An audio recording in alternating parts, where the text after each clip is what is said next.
gimana nih kabar kalian? Semoga diberi kesehatan serta rezeki yang berlimpah. Ngomong-ngomong tentang film, Mimin bakal ngebahas sebuah film yang berjudul Hitman Agent Chun yang dirilis pada tahun 2024. Film yang berkisah tentang seorang agen rahasia Korea Selatan yang memalsukan kematiannya hanya demi bisa menjadi seorang penulis komik terkenal. Namun sialnya, dirinya malah diburu oleh semua agen Korea dan para penjahat Korea akibat dari mengangkat kisah ceritanya ke dalam komik online miliknya. Tak usah berlama-lama lagi, siapkan camilan, siapkan telinga. Kita masuk ke alur filmnya.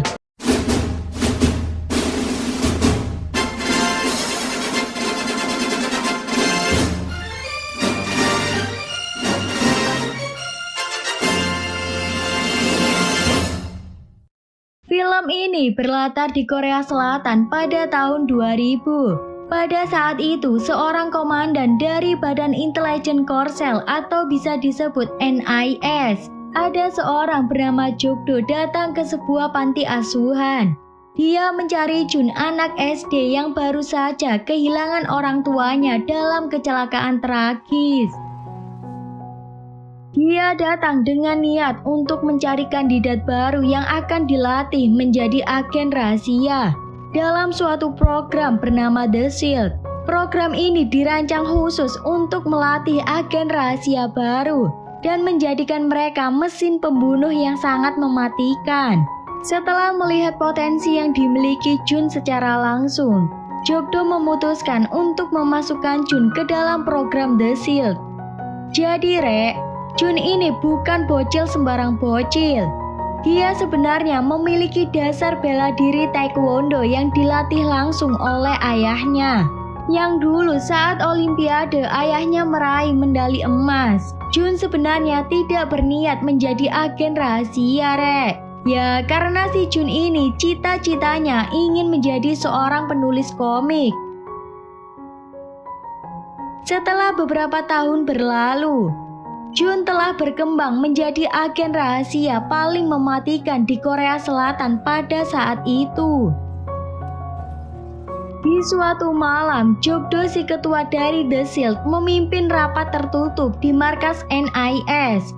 Mereka bertujuan menangkap seorang buronan bernama Jason. Si Jason ini adalah seorang mafia kelas kakap Korea Selatan. Si Jason ini diburu karena dirinya ingin kabur ke Rusia. Agar Jason ini bisa keluar dari tempat persembunyiannya, akhirnya Jun diberi tugas oleh NIS untuk menangkap Simon, yaitu adik dari Jason. Yang dimana lokasi dari si Simon ini sudah berhasil dilacak. Tujuan dari NIS ini menjadikan Simon sebagai tawanan agar Jason keluar dari persembunyiannya. Meski saat itu berada di tempat rapat yang sangat penting, Jun tampak santai dan bahkan sempat menggambar. Setelah rapat berakhir tanpa membuang waktu, Jun dan timnya langsung bergegas untuk menjalankan misi mereka. Singkat cerita, Jun sukses menjalankan misinya dan berhasil menangkap Simon. Ketika kembali dalam misi itu, Jun malah melanjutkan hobinya, yaitu menggambar. Setelah itu, Jun pergi ke ruangan interogasi untuk menemani Jokdo. Tak lama berselang, muncul bocil baru bernama Chul. Dia ini merupakan calon anggota baru dari program The Shield. Terlihat dari ekspresi Chul saat bertemu dengan Jun bahwa dia sangat menghormati Jun. Di lain sisi, Jokdo yang sudah berlebihan menginterogasi Simon sampai dirinya harus berakhir tewas. Setelah menerima informasi dari Simon, Jun diperintahkan untuk segera mengejar Jason. Pada malam itu juga dengan menggunakan helikopter, Jun dibawa ke Laut Korea yang saat itu tengah dilanda badai. Sebelum beraksi, Jun tidak lupa memberikan lukisan wajahnya pada pilot helikopter sebagai kenang-kenangan. Karena dia memiliki firasat buruk bahwa kali ini mungkin adalah misi terakhirnya. Setelah mengucapkan salam perpisahan, Jun melompat menggunakan parasut di tengah badai. Sayangnya nasib tidak berpihak kepada Jun, yang dimana parasut Jun tidak berhasil mengembang, dan dengan keras dia terhempas ke laut. Sang pilot yang menyaksikan tragedi itu menyimpulkan bahwa Jun pasti tidak akan selamat. Esok harinya semua agen rahasia Korea menggelar pemakaman untuk Jun meskipun jasadnya belum ditemukan.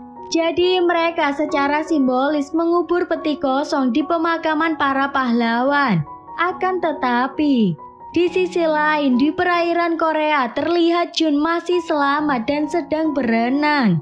Di sini terungkap bahwa tragedi itu sebenarnya hanyalah skenario yang diatur oleh Jun untuk menciptakan kesan bahwa dia telah meninggal.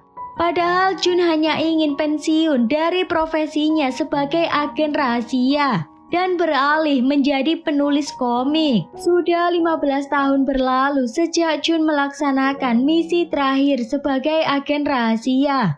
Saat ini Jun memiliki kehidupan baru dan tetap menjaga rahasia identitasnya. Kini dia hidup bahagia bersama istrinya yang bernama Mina serta putrinya bernama Kayung. Namun kehidupan baru Jun tidak berjalan semudah yang dia bayangkan.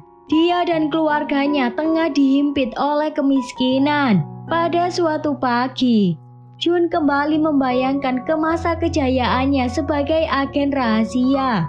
Hal ini membuat ada rasa menyesal dengan keputusan yang dia ambil 15 tahun yang lalu.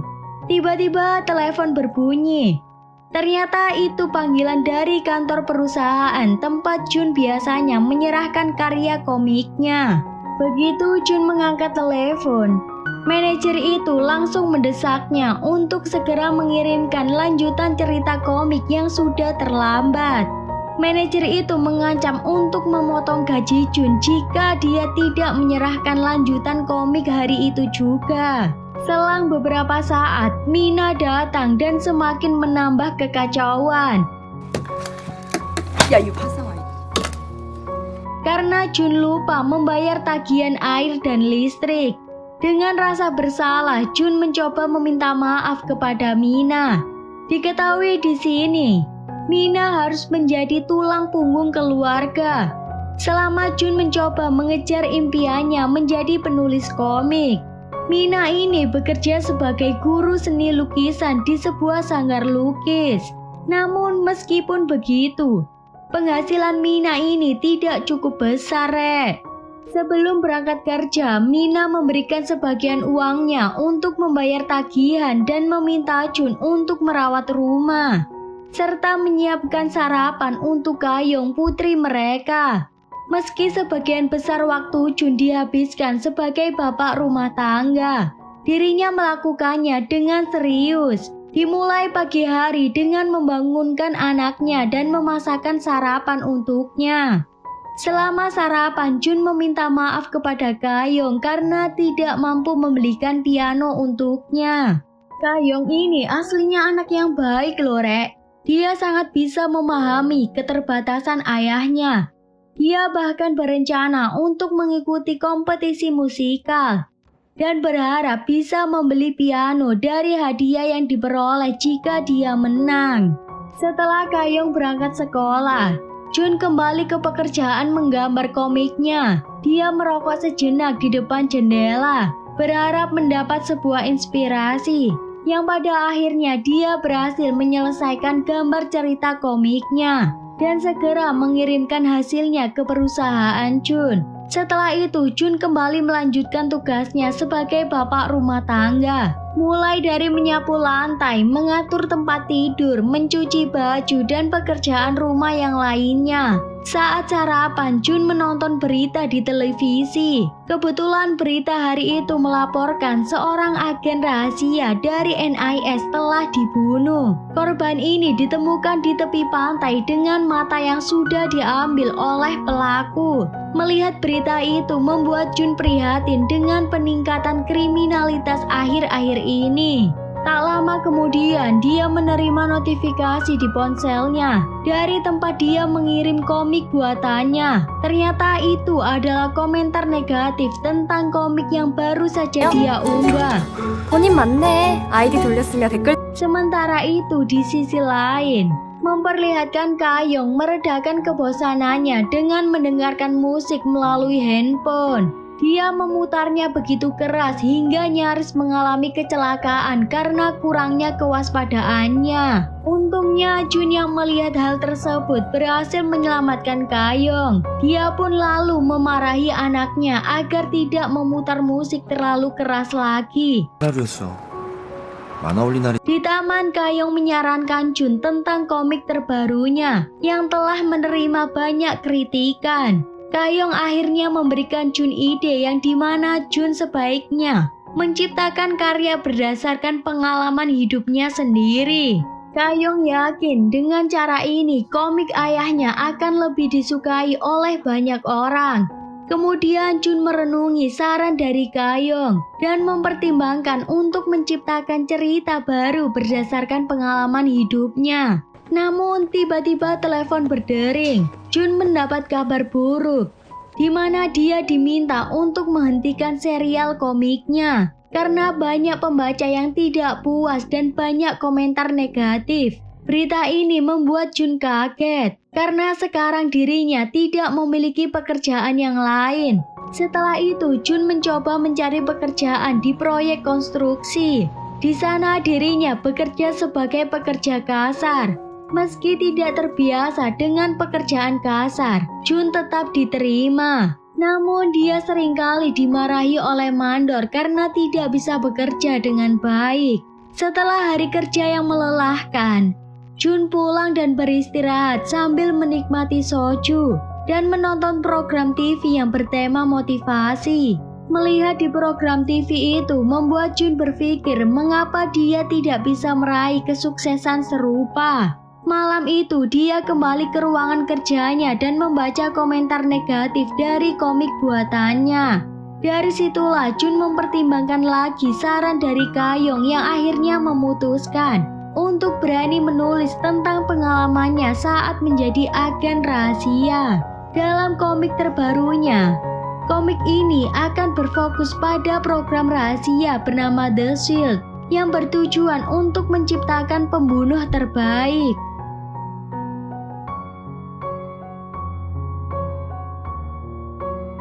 Di sini, Jun bekerja sepanjang malam hingga ketiduran. Pagi pun tiba. Mina telah menyiapkan sarapan pagi untuknya. Ternyata saat malam hari, Mina sengaja membaca komik baru Jun saat ia tertidur. Mina pun terkesan dengan kekuatan cerita dari komik tersebut. Mina yang sudah sangat yakin kalau komik ini akan menjadi viral, sehingga dia mengirimkannya ke perusahaan Jun. Jun yang mendengar hal tersebut jelas sangat terkejut karena tanpa disadarinya Jun sudah membocorkan rahasia negara tentang program SHIELD. Kemudian dia pergi segera ke kantor untuk meminta manajer mencabut komiknya agar tidak beredar. Namun sayangnya sudah terlambat. Komiknya sudah menjadi viral dan manajer malah mendorong Jun untuk melanjutkan episode terbarunya. Jun tidak berhasil membujuk sang manajer untuk mencabut komiknya, dan hal ini membuat dia sangat frustasi. Dia pulang dengan hati penuh rasa bersalah, dan di dalam perjalanan pulang, hujan tiba-tiba turun dengan deras. Di sini Jun ingat bahwa Kayong tidak membawa payung. Dia pun segera pergi menjemput Kayong di gerbang sekolah. Namun dia melihat Kayong mendapatkan tumpangan dari temannya yang kebetulan berasal dari keluarga kaya dan naik mobil mewah. Melihat hal tersebut membuat Jun merenung. Dia pun memutuskan untuk pulang ke rumah dengan berjalan di bawah hujan. Setibanya di rumah, Jun menemukan bahwa kamar anaknya terkena hujan karena jendela lupa ditutup. Di sini Jun merasa sangat gagal sebagai seorang ayah karena tidak bisa membahagiakan keluarganya saat merapikan kamar anaknya yang basah oleh air hujan. Jun tidak sengaja menemukan sebuah lirik lagu yang dibuat oleh Kayong, yang dimana inti dari lirik lagu buatan Kayong berisi curahan hati tentang kehidupan sulit dan masalah ekonomi keluarganya. Saat membacanya, Jun menjadi semakin sedih.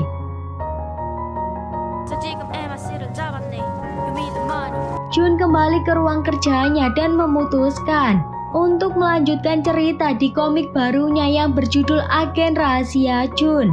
Tentu, dengan keputusan yang dia ambil, dia siap dengan segala resikonya. Dalam cerita lanjutan komiknya, fokusnya adalah pada misi Jun dalam menangkap Jason si mafia Rusia.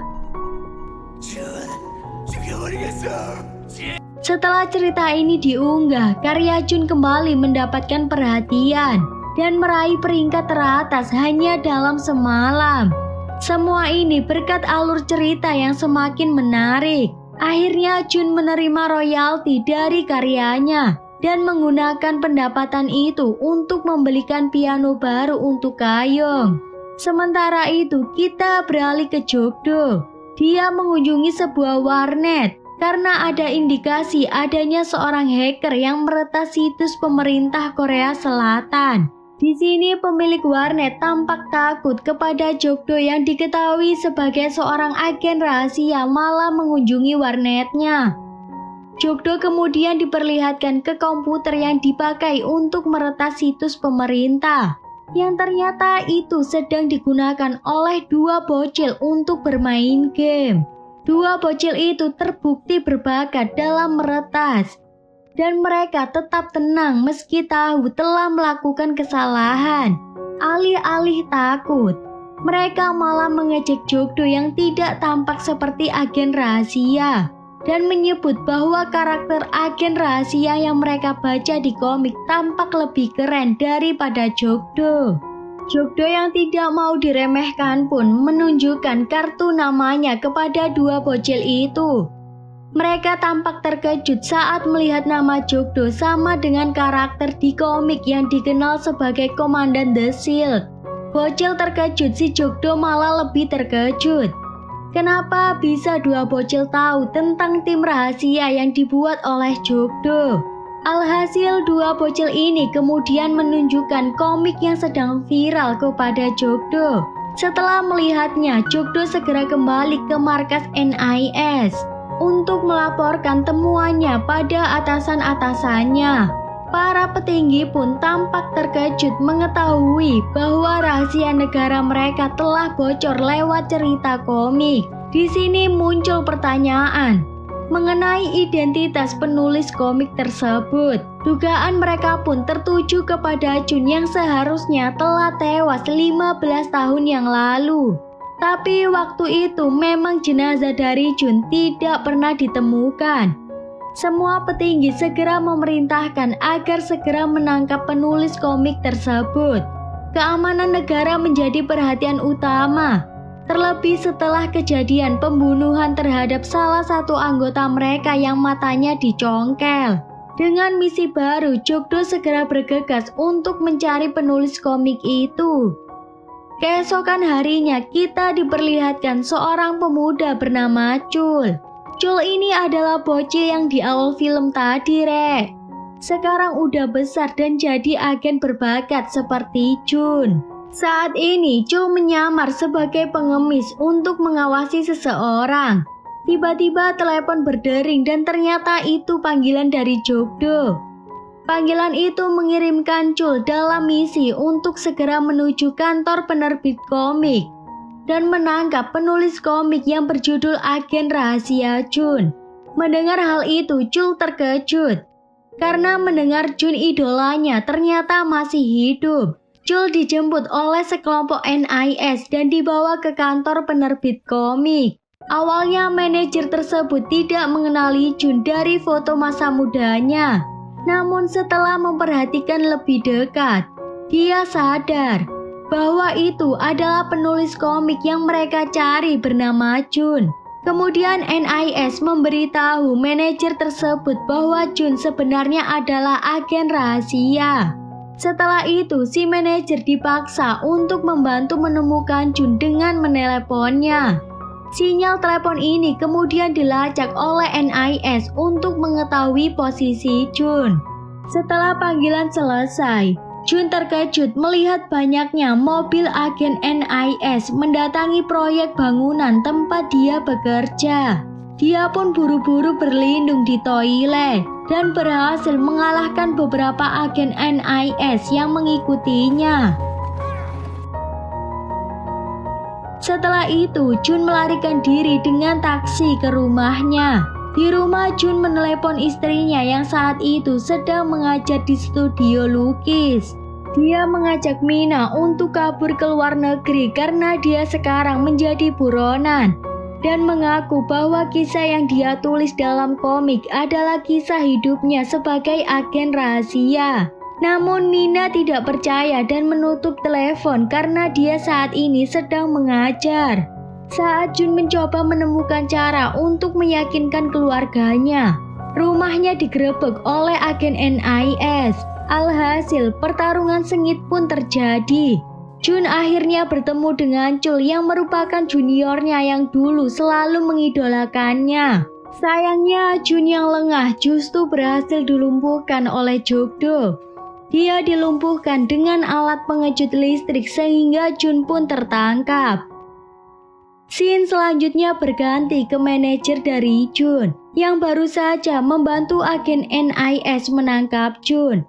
Bahkan Pak Manajer sendiri masih sulit mempercayai kenyataan bahwa Jun ini ternyata adalah seorang agen rahasia. Ketika dia kembali ke kantornya untuk bekerja seperti biasa, tiba-tiba dia dikagetkan ada sekelompok gangster yang merusak seluruh isi kantornya. Ternyata gangster itu adalah bawahan Jason yang sedang mencari Jun dengan tujuan balas dendam. Di sini Jason bahkan tidak ragu untuk menyiksa Pak Manajer agar mau membocorkan tempat tinggal dari Jun. Kita berpindah kembali di Jun yang dimana dirinya telah ditangkap dan ditahan di markas besar NIS. Di dalam markas, Jun sedang diinterogasi oleh pihak NIS karena mereka sulit menerima kenyataan bahwa Jun yang mereka kira telah meninggal 15 tahun yang lalu ternyata malah menjadi penulis komik yang miskin. Hal itu membuat NIS merasa kecewa karena rahasia negara harus dibongkar oleh Jun hanya untuk mendapatkan sejumlah uang yang kecil. Jun sendiri mengakui bahwa dia terpaksa mempublikasikan rahasia negara lewat cerita komiknya itu karena masalah ekonomi yang menghimpitnya. Situasi di ruangan interogasi pun menjadi tegang, bahkan membuat Jok-do dan Jun-do emosi mendengar pengakuan Jun. Beruntungnya kedua komandan itu pun berhasil ditenangkan dan dikeluarkan dari ruang interogasi. Sementara Chul berjaga di dalam. Tak lama kemudian ponsel Jun berdering yang ternyata itu adalah panggilan telepon dari Mina yang sedang disekap oleh Jason. Jason memberitahukan pada Jun jika ingin istrinya selamat, maka Jun harus membawa Jok-do yang pernah menyiksa Simon, adik Jason, hingga tewas. Karena mendapat ancaman dari Jason, Jun harus kembali menggunakan keterampilan lamanya sebagai agen rahasia. Dengan trik yang di luar nurul, Jun berhasil membawa Jok-do dan membawanya kepada Jason demi keselamatan istrinya.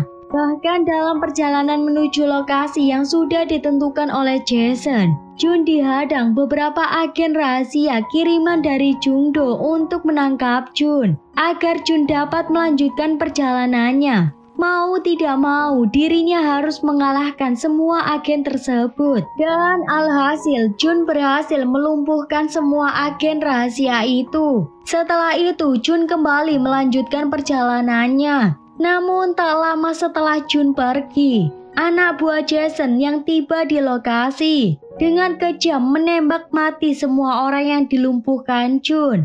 Scene berpindah di manajer Jun. Meskipun komik karya Jun telah dilarang beredar, sang manajer yang sudah dibutakan oleh uang memutuskan untuk menerbitkan cerita lanjutan dari Jun. Disinilah bagaimana kisah Simon yang tewas saat diinterogasi oleh Jok-do pun terungkap. Jason yang membaca cerita itu semakin membenci Jok-do. Di tempat lain, Komandan Jung-do yang tiba di lokasi di mana anak buahnya dibantai. Dia mengira jika itu perbuatan dari Jun. Padahal kita semua tahu yang membunuh semua agen adalah orang suruhan dari Jason. Akibat dari hal itu, Jung-do memerintahkan agar semua agennya menculik anak dari Jun. Sebagai ganti agar Jun menyerahkan diri. Di saat yang sama, saat Jun hampir sampai di tempat pertukaran, pihak agen NIS yang terus mengejarnya pun berhasil menyulik Kayong. Mereka mengancam Jun jika dia tidak segera menyerahkan diri, nyawa anaknya akan menjadi taruhannya. Jun pun mulai dilema besar. Dia berada di posisi yang sangat sulit untuk menentukan pilihan antara menepati janji pada Jason atau menyelamatkan anaknya. Namun Jun memiliki rencana cerdik. Dia akan menepati janjinya kepada Jason dengan datang ke tempat pertukaran tepat waktu setelah berhasil menyelamatkan anaknya. Sementara itu, NIS sedang menyandra Kayong di hotel. Mereka menunggu kedatangan Jun untuk menjemput anaknya. Namun Chul yang tidak setuju dengan metode NIS yang melibatkan anak Jun sebagai sandera. Dia pun diam-diam berniat membebaskan Kayong dan berhasil melakukannya dengan diam-diam. Chul pun menghubungi Jun untuk mengatur pertemuan. Jun yang sudah mendapat Sherlock dari Chul segera bergegas ke lokasi. Setelah bertemu dengan Chul, Jun mencoba menjelaskan akar masalah yang terjadi pada dirinya. Dengan penjelasan dari Jun, mereka akhirnya mengetahui mengapa Jun ini nekat menciptakan cerita komik itu. Jok-do dan Chul akhirnya menyadari betapa kerasnya kehidupan Jun sebagai komikus yang berada dalam kemiskinan. Mereka pun memutuskan untuk membantu Jun menyelamatkan Mina yang disandra oleh Jason. Sebelum berangkat ke medan perang, Jok-do mengajak mereka sejenak ke rumahnya untuk merancang strategi. Di sana mereka menjalankan skenario agar seolah-olah Chul tidak terlibat dalam pembebasan Kayong dan membuat semua agen NIS ikut membantu dalam pembebasan Mina. Di sana Chul berpura-pura habis bertarung dengan Jun dan berakhir kalah hingga Kayong berhasil dibawa oleh Jun. Yang padahal kita tahu kalau Chul sengaja dihajar oleh Jun agar mereka berdua tidak dicurigai kalau sedang bekerja sama. Lah, di sini tujuan Chul sebenarnya agar Chul dapat melacak lokasi dari Jun dengan membawa semua anggota NIS agar membantu melawan anak buah Jason. Kita kembali memperlihatkan Jun yang telah tiba di gedung tua tempat Jason bersembunyi.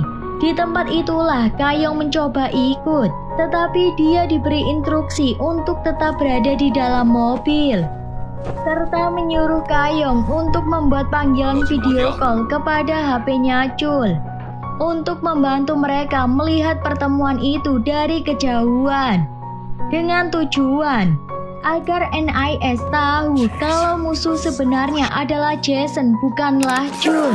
Dalam pertukaran ini, Jason meminta supaya Jok-do disiksa dengan cara yang sama seperti Simon adiknya, yaitu dengan duduk di kursi listrik bertegangan tinggi.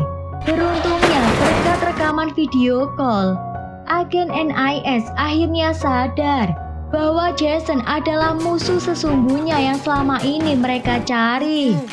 Semua agen NIS pun mengepung markas Jason. Pertempuran pun tidak dapat dihindarkan.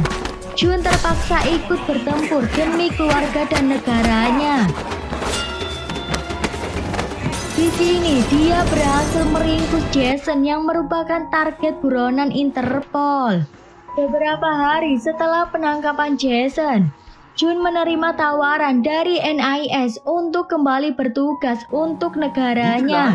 Namun dia menolak tawaran itu karena bagi Jun menjadi penulis adalah mimpinya sejak kecil.